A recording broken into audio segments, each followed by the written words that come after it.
এক জঙ্গলে ছিল এক ভীষণ চালাক শেয়াল, নাম তার ঝন্টু। আর সেই জঙ্গলে থাকতো এক কাক, নাম কালু।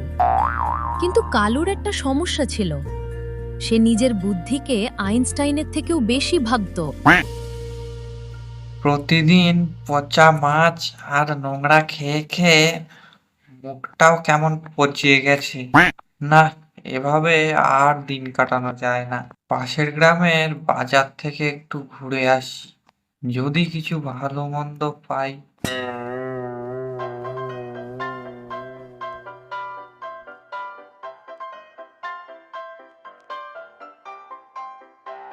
সকালবেলা কালু একটা দোকান থেকে বড় একটা পনির চুরি করে উড়ে গেল।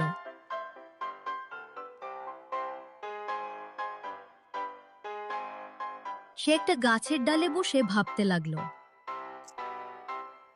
বাহ, আজকে রাজাদের মতো আয়েশ করে এই পনিরটা খাবো। কতদিন পনির খাইনি। পচা খাবার খেয়ে খেয়ে মুখটাও আমার পচে গেল।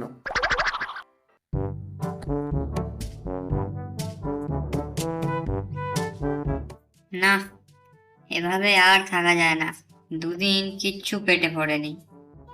এভাবে চলতে থাকলে মনে হয় না খেতে পেয়েই মারা যাব। দেখি জঙ্গলের পূর্ব দিকটা গিয়ে যদি কিছু খাবার পাই।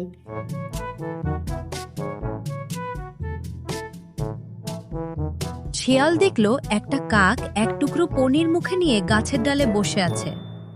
শিয়ালের পনিরটা দেখে খুব লোভ হলো। একটা উপায় বার করে পনিরটাকে বাগাতেই হবে। পনিরটা আজকে আমার পেটেই যাবে। কাক ভাই, আজকে তোমাকে পুরো হিরোর মতো লাগছে। আর তোমার পালকগুলো দেখলে মনে হয় যেন সিনেমার সুপারস্টার। মানুষ ঠিকই বলে আমি হ্যান্ডসাম। আজ শিয়াল ভাইকে একটা অটোগ্রাফ দিলে কেমন হয়? শিয়ালের মিথ্যে প্রশংসা শুনে কাক এবার পুরো গলে গেল। শিয়াল এবার আসল চাল চাললো। সে বলল, কাক ভাই, তোমার রূপ তো অসাধারণ, কিন্তু শুনেছি তোমার গলাও নাকি খুব সুন্দর। যদি একটা গান গেয়ে শোনাতে, আমিও তোমার ফ্যান হয়ে যেতাম। আজকে শিয়াল ভাইকে একটা গান শুনিয়েই ছাড়বো। বোকা কাকটা মনে হয় ফাঁদে পড়েছে। কালু যেই না গান গাইতে শুরু করলো, অমনি পনিরটা সোজা নিচে পড়ে গেল।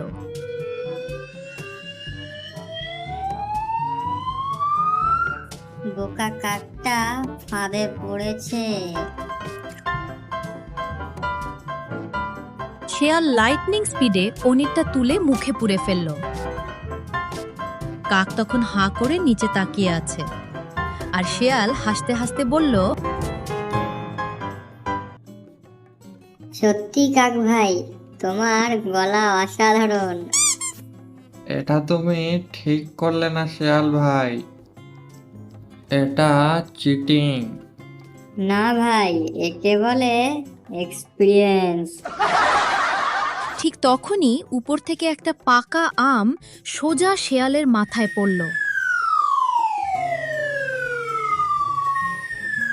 আর শিয়াল জ্ঞান হারিয়ে মাটিতে পড়ে গেল।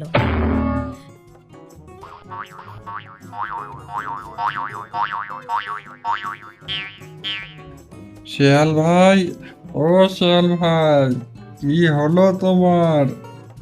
দেখলে তো, যেমন কর্ম তেমন ফল। দেখলেন তো বন্ধুরা, অতি চালাকের গলায় দড়ি।